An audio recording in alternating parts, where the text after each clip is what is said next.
I don't Yeah, know. we can't build the centennial In thing 2 at years. 104 years. Yeah, That's not gonna happen. exactly. It's already getting late. So gonna I do just it. want to make it happen. I feel like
No one, no one leaning. Oops. I didn't mean to like that. Oh, I hate that when I do that. I made an angry face. Go away, angry face.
I'm Carl. No, I think I was gone. Sidewalk. Yeah. Carl Oren. Nice to meet you. Nice to meet you. I think I was gone. No, he This is my hasn't. first. It's his first. First rodeo. Yeah. Carl, what? Carl. Okay, nice to meet you. Have a great time, whatever you do, sure. I drove past Aaron's house and his garage door was shut and all his garbage bins were still out on the driveway. So Oh. I don't know if he's coming or not. We're still waiting for one commissioner. Maybe wait a minute or two more.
work at Eckberg Reimer? I don't. Oh, okay. That's the orientation. Oh. Is that the attorney? All right. That is so, that's my maiden name. I would like to call the meeting to order. Sarah, would you please take roll? Commissioner Kelly, Here. Commissioner Kip, Present. Commissioner Siegfried, Here. and Commissioner Oakes is absent this evening. Next, we have a new member on the Planning Commission. I would like to welcome and administer the oath of office to the new Planning Commissioner, Carl Bliss. Welcome. Would you please raise your right hand and repeat after me? I, Carl Bliss, I, Carl Bliss, do solemnly swear that I will support the Constitution of the United States do solemnly swear that I will support the Constitution of the United States and of the state of Minnesota, and of the state of Minnesota, and faithfully discharge the duties of the office of Planning Commissioner of the city of Bayport and faithfully discharge the duties of the office of Planning Commissioner of the city of Bayport in the county of Washington and state of Minnesota to the best of my judgment and ability. in the county of Washington and the state of Minnesota to the best of my judgment and ability. So help me God. So help me God. All right, welcome. Thanks. I'm going to give you that to sign. Next on the agenda is the approval of the minutes. Is there any discussion of the January 25th, 2021 regular meeting minutes? Anyone? If not, that is amazing that it's been over That long. a year and a half. If not, is there a motion to approve the minutes? So moved. Do I hear a second? I second. All right. All in favor say aye. I. All those opposed? Motion carries. Now the public hearings. First on the agenda, we are considering an application submitted by Anderson Corporation to rezone the parcels located at 707, 727, 743, 759 3rd Street North, an adjacent entrance to the facility from R2 single-family urban residential to, let's see, 1 industrial. It's an I. With I, industrial. Sarah, please present the details of this application. Thank you, Commissioner Kelly. So we have the aerial map up here of the parcels, which are located along Highway 95, adjacent to Anderson Corporation's main facility, and they're surrounded by a mixture of residential, commercial, and industrial land uses. The parcels are currently zoned residential, but are presently guided for future industrial land use by the city's comprehensive land use plan. The 4 parcels on the north are vacant and consist of green space or landscaped area, and also provide vehicle access from Highway 95 to the Anderson employee parking areas. The parcel located further south, addressed as 707 3rd Street North, contains an existing single-family house and an accessory detached garage storage building. Anderson has submitted an application requesting that the subject parcels be rezoned from residential to industrial to reflect consistency in the proposed land use and the zoning of their main facility. The existing house had been previously used for housing interns working at Anderson. However, this use was discontinued over 10 years ago, and because of the state of disrepair, the house is now slated for demolition. Once demolished, the yard area will be restored to be consistent with the adjacent green space that already exists north of this parcel. Planting of maple trees along the south lot line of 6th Avenue North will also help soften the transition from residential to industrial land use in this area. Anderson would like to retain the existing garage building and utilize it for storage of seasonal grounds maintenance equipment for the surrounding area. Because the zoning ordinance does not allow a garage to exist on a residential property without a house, rezoning of the parcel to industrial would be required. Anderson has noted that access to the storage building would be infrequent, which would not conflict with the adjacent residential neighborhood. They're also proposing to paint the exterior of the building to create a cohesive palette with the main facility. On the city's future land use map included in the comprehensive plan, the city has guided these parcels for industrial use due to the abandonment of their residential use and the anticipated redevelopment by Andersons. Because the proposed application is consistent with this guidance and the proposed use would be compatible with the surrounding neighborhood, staff is supportive of the rezoning request from residential to industrial, subject to the conditions listed in the staff report. For the record, notice of tonight's public hearing was published in the Stillwater Gazette and mailed to all property owners within 350 feet of the property. The city did not receive any public comment related to this application. At this time, I'd be happy to take any initial questions from the Planning Commission before opening the public hearing. And Chris, the project representative from Anderson, is also present and available for questions. Well, I'll start with questions. My one question or main question is, with this change in zoning, could Anderson then change the use from grassland to make it more industrial at some point in the future usage? Commissioner Kelly, one of the conditions listed in the staff report is that these parcels get combined with their main facility tax identification numbers.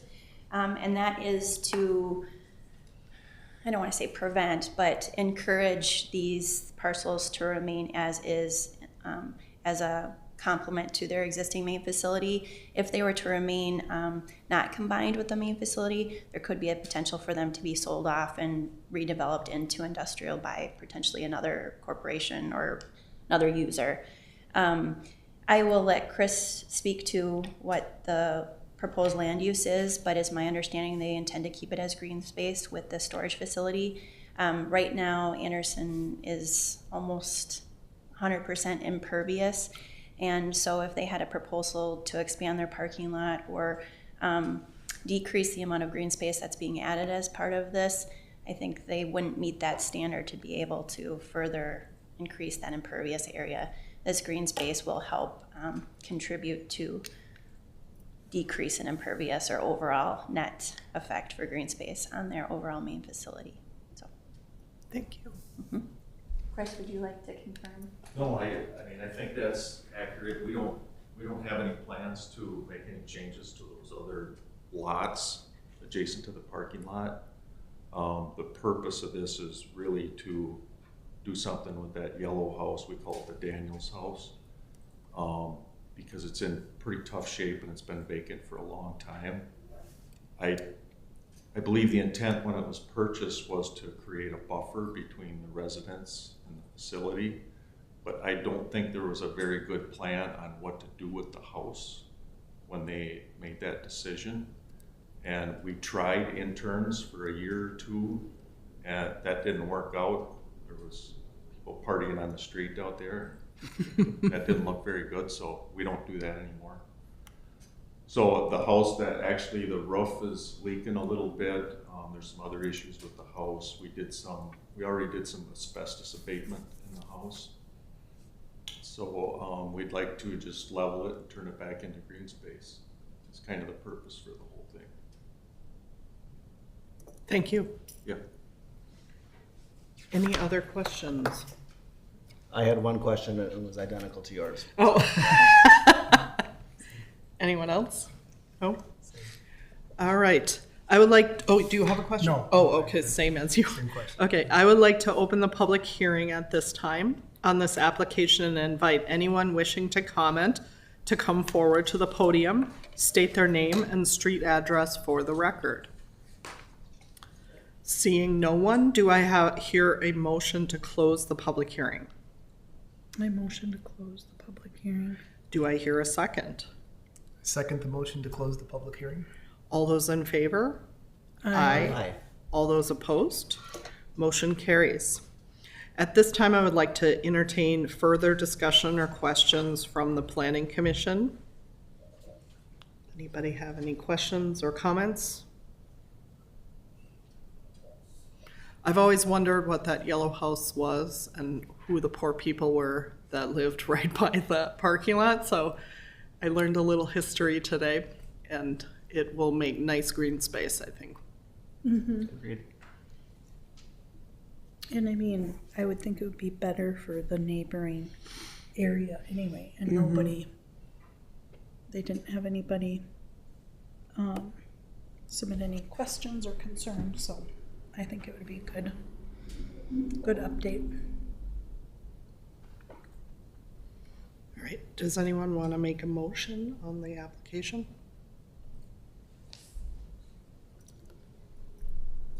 I move that we recommend to the city council that we approve the requested rezoning. All right, I think, okay. So approval would be subject to the findings of the facts and conditions listed in the staff report. Do I hear a second? I second. I. All right, all those in favor say aye. Aye. Aye. All those opposed, motion carries. The second public hearing on the agenda is to consider amendments to Appendix B zoning ordinance related to regulation of swimming pools. Sarah, please present the details. Thank you, Commissioner Kelly. Over the past few months, staff has been working on amendments to the swimming pool ordinance, specifically to update specifications to be consistent with the new building code regulations, as well as make it easier for property owners and contractors to read and understand. In working with the city's building official to make the necessary updates, it was brought to staff's attention that more municipalities are now recognizing a key operated power locking automatic cover as an acceptable protective safety feature for pools, as opposed to a fence enclosure. Currently, the zoning ordinance recognizes a cover as a suitable alternative in the R1 zoning district, which primarily applies to Point Road. Those are larger estate lots in that area. However, when looking at similar lot characteristics in other areas of the city, staff believes it would be appropriate to extend this provision to lots in the R2 district. However, they must meet a minimum lot area of 35,000 square feet, which is similar to that R1 district. We did consider smaller lots in the downtown area and Inspiration, but it was noted that a cover might not be a fitting alternative to a fence, as these areas have several young families with children and are in close proximity to the neighboring lots. For safety and liability reasons, staff is not recommending the cover provision be allowed instead of a fence on lots less than 35,000 square feet at this time. However, this may be something the city could consider in the future. Notice of public hearing was published in the Stillwater Gazette and posted at City Hall. Staff is recommending approval of the ordinance amendments as drafted. At this time, I'd be happy to take any questions before opening the public hearing. I did a spot check of other neighboring city ordinances, and it seems to be a healthy mix. Have you looked at some of our neighbors and seen how they've? I did not specifically. Our building official, because swimming pools are more regulated under the building code than the zoning code, we tried to find that balance between meeting both standards. They represent a magnitude of communities large and small over the metro area, and he said there is a mix. And he said lot area is usually one of those things that's taken into consideration, and more larger subdivision type areas with larger acre lots and that sort of thing, it is more common. And that's kind of the direction we went here with allowing those larger lots. That provision or opportunity in smaller traditional downtowns like most of Bayport, they haven't recommended that provision yet. If the Planning Commission feels strongly and we bring this on to the City Council, that's something we can look at to see exactly what our surrounding communities are doing. But I base this mostly on our building official's recommendation of what would be a good compromise and fit for the composition of our city. So. Thank you. What I know you referenced like Inspiration and that's closer proximity with neighbors and whatnot. I mean, like, what's that? Do we know an average? I mean, I would think most of Bayport is small. You know what I mean? Like, would be in the fencing. Commissioner Siegfried, most lots, traditional lots of record in town are about 7,500 square feet. That's their 50 by 140 or 50 by 140 or 40 by 150. There are cases where there's multiple traditional platted lots combined, 2 and 3 sometimes, but that still wouldn't get you to the 35,000 square feet. Right, yeah. There are some parcels along Lakeside Drive that I think would meet that standard of the 35,000. Anywhere on the river, the minimum lot size is 20,000 square feet. And a lot of those, like on Point Road, are well over an acre. Osprey Boulevard at the south end of town on the bluff, those are about right at 1 acre. So those would all qualify. But yeah, traditionally downtown here, we're looking at less than 10,000 square feet. And so you'd need a few lots put together to be able to qualify for that minimum.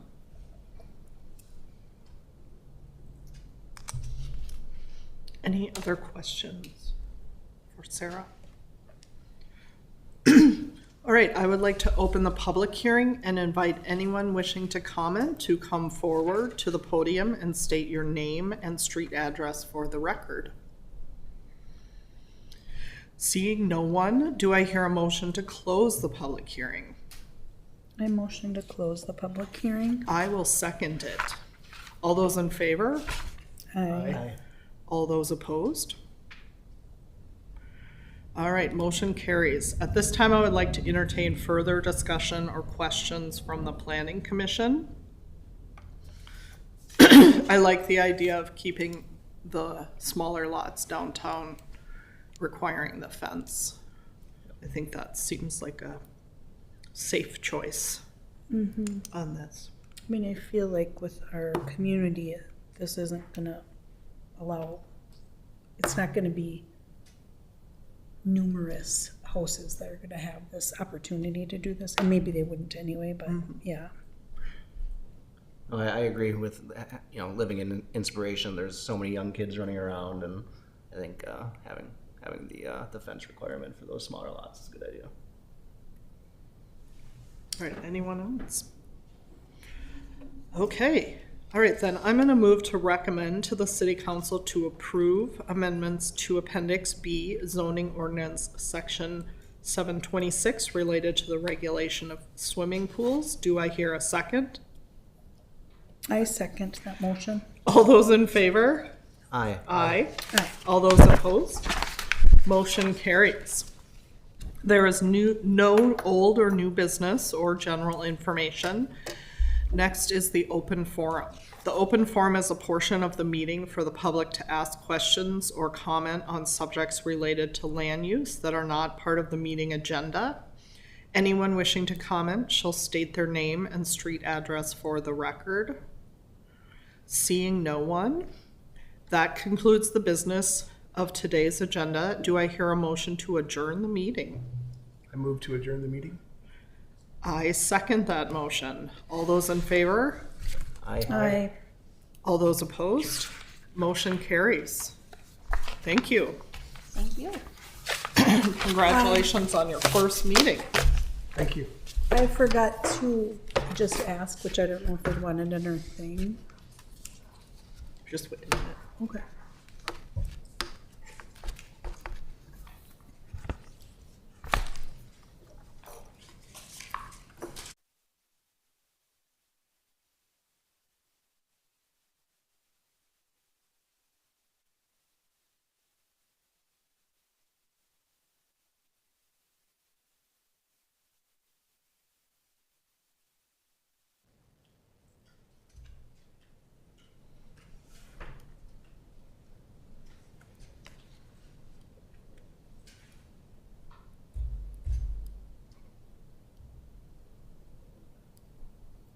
Are we off the air, Anders? No, we're still on. Okay. You want to pause